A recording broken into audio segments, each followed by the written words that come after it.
యోహాను సువార్త 11వ అధ్యాయము 21వ వచనం నుండి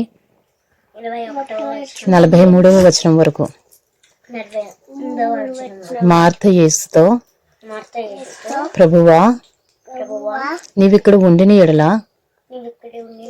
నా సహోదరుడు చావకుండును. ఇప్పుడైనను నీవు దేవుని ఏమడిగినను దేవుడు నీకు అనుగ్రహించునని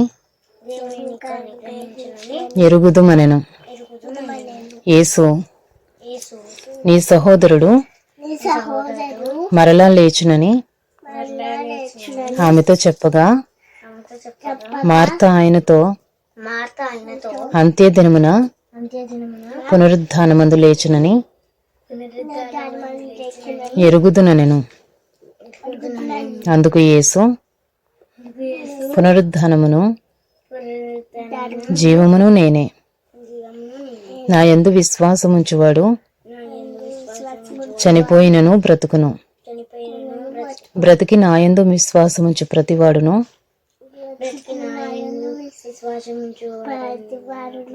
ఎన్నటికి చనిపోడు.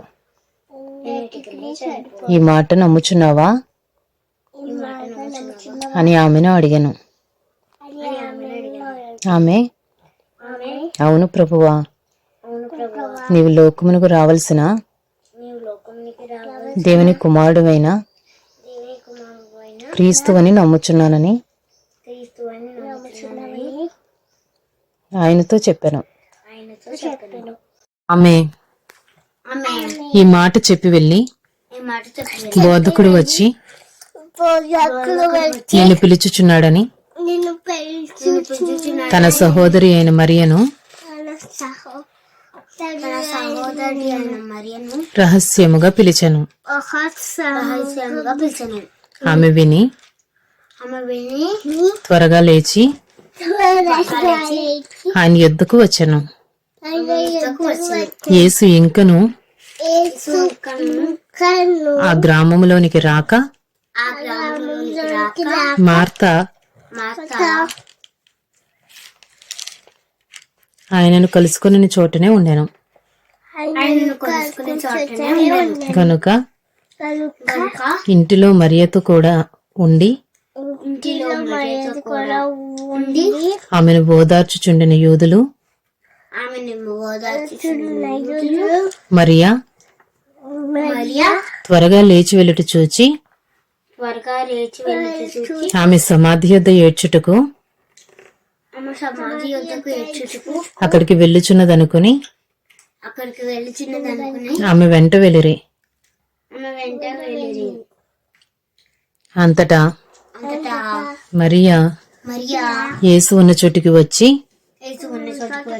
ఆయనను చూచి ఆయన పాదముల మీద పడి, ప్రభువా, నీవిక్కడ ఉండిన ఎడల నా సహోదరుడు చావకుండుననెను. ఆమె ఏడ్చుటయు ఆమెతో కూడా వచ్చిన యూదులు ఏడ్చుటయు యేసు చూచి కలవరపడి ఆత్మలో మూలుగుచు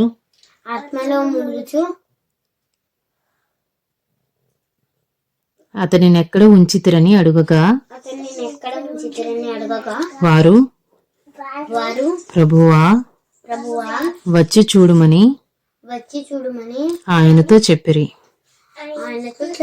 యేసు కన్నీళ్లు విడిచెను. కాబట్టి యూదులు అతని ఎలాగూ ప్రేమించనో చూడుడని చెప్పుకునిరి.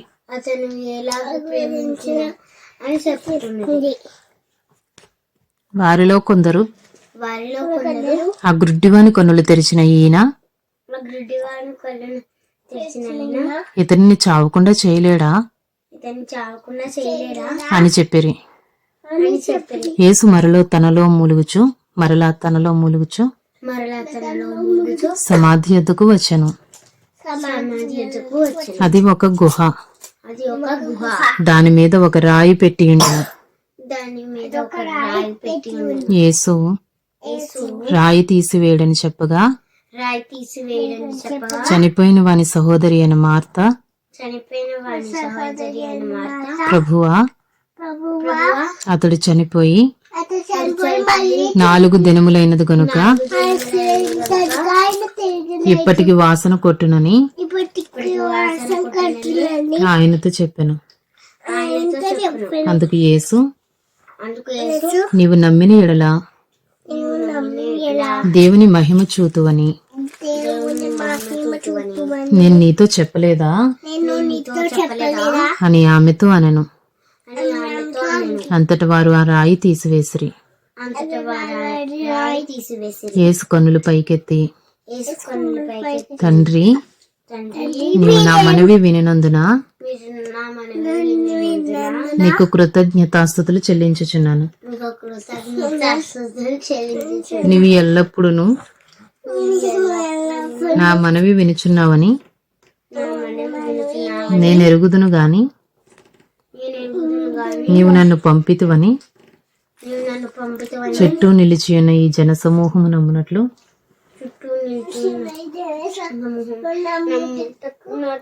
వారి నిమిత్తమై ఈ మాట చెప్పితే నేను. ఆయన అలాగూ చెప్పి లాజరు బయటికి రమ్మని బిగ్గరగా చెప్పగా చనిపోయిన వాడు కాళ్ళు చేతులు ప్రేత వస్త్రములతో కట్టబడిన వాడే వెలుపలికి వచ్చెను. యోహాను సువార్త 11వ అధ్యాయము 44వ వచనం నుండి 12వ అధ్యాయము 9వ వచనం వరకు. చనిపోయిన వాడు కాళ్ళు చేతులు ప్రేత వస్త్రములతో కట్టబడిన వాడే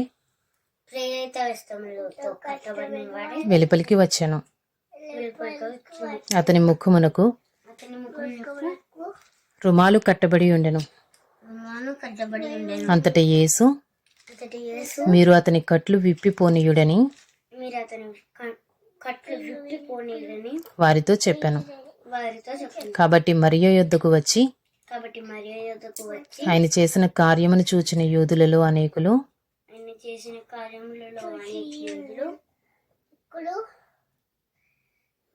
ఆయన యందు విశ్వాసం ఉంచిరి కానీ వారిలో కొందరు పరిసయ్యుల యొద్దకు వెళ్లి యేసు చేసిన కార్యములను గూర్చి వారితో చెప్పిరి. కాబట్టి ప్రధాన యాజకులను పరిసయ్యులను మహాసభను సమకూర్చి మనమేమి చేయుచున్నాము? ఈ మనుష్యుడు అనేకమైన సూచక క్రియలు చేయుచున్నాడే.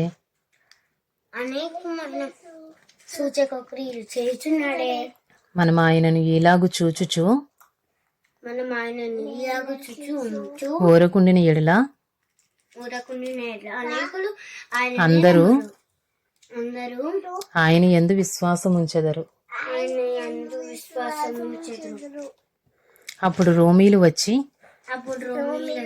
మన స్థలమును మన జనమును ఆక్రమించుకుందరని చెప్పిరి. అయితే వారిలో కయప అను ఒకడు ఆ సంవత్సరము ప్రధాన యాజకుడై ఉండి మీకేమీ తెలియదు, మన జనమంతయు నశింపకుండునట్లు ఒక మనుష్యుడు ప్రజల కొరకు చనిపోవుట మీకు ఉపయుక్తమని మీరు ఆలోచించుకొనరు అని వారితో చెప్పాను. తనంతట తానే ఇలాగు చెప్పలేదు కానీ ఆ సంవత్సరము ప్రధాన యాజకుడై ఉండెను గనుక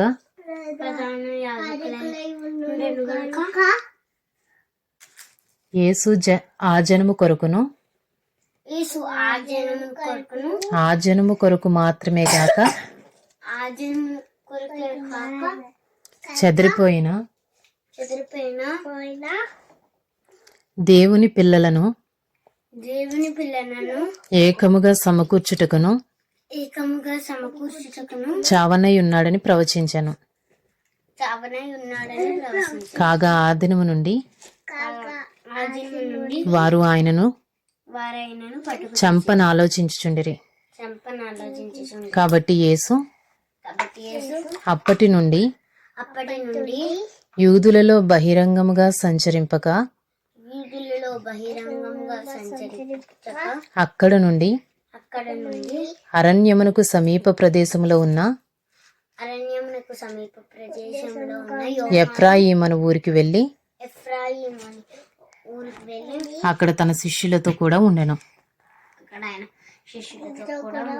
మరియు యూదుల పస్కా పండుగ సమీపమై ఉండెను గనుక అనేకులు తమ్మును తాము శుద్ధి చేసుకున్నట్టుకై పస్కా రాకమునిపే పల్లెటూళ్ళలో నుండి యెరూషలేమునకు వచ్చిరి. వారు యేసును వెదకుచు దేవాలయములో నిలువబడి నీకేమి తోచుచున్నది, ఆయన పండుగకు రాడా ఏమి అని ఒకరితో ఒకడు చెప్పుకొనిరి. ప్రధాన యాజకులను పరిసయ్యులను ఆయన ఎక్కడ ఉన్నది ఎవనికైనాను తెలిసి ఉన్న ఎడల తాము ఆయనను పట్టుకొనగలుగుటకు తమకు తెలియజేయవలెనని ఆజ్ఞాపించి ఉండిరి. యోహాను సువార్త 12వ అధ్యాయము. కాబట్టి యేసు తాను మృతులలో నుండి లేపిన లాజరు ఉన్న బేతనీయుకు పస్కా పండుగకు 6 దినముల ముందుగా వచ్చాను. అక్కడ వారు ఆయనకు విందు చేసిరి. మార్త ఉపచారము చేసెను. లాజరు ఆయనతో కూడా భోజనమునకు కూర్చున్న వారిలో ఒకడు.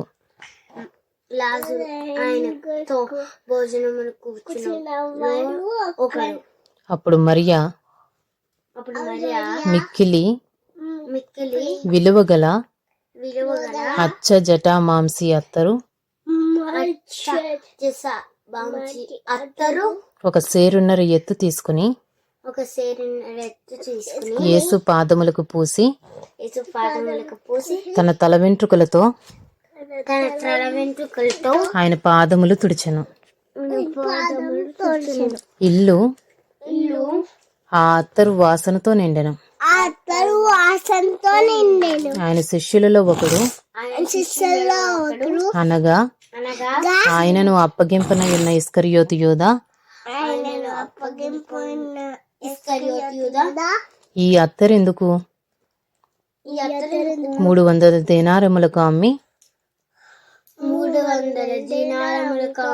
బీదలకు ఇయ్యలేదనెను. ఇవ్వలేదనెను. వాడు ఇలాగు చెప్పినది బీదల మీద శ్రద్ధ కలిగి కాదు గాని వాడు దొంగయ్య ఉండి తన దగ్గర డబ్బు సంచి ఉండినందున అందులో వేయబడినది దొంగిలించుచూ వచ్చెను గనుక అలాగూ చెప్పెను. కాబట్టి యేసు నన్ను పాతిపెట్టు దినమునకు ఆమెను దీని నుంచుకొన నియుడి. బీదలు ఎల్లప్పుడూ మీతో కూడా ఉందురు గాని నేనెల్లప్పుడూ ఎప్పుడు మీతో ఉండనని చెప్పెను. కాబట్టి యూదులలో సామాన్య జనులు ఆయన అక్కడ ఉన్నాడని తెలుసుకుని యేసును చూచుటకు మాత్రమే కాక మృతులలో నుండి ఆయన లేపిన లాజరును కూడా చూడవచ్చరి.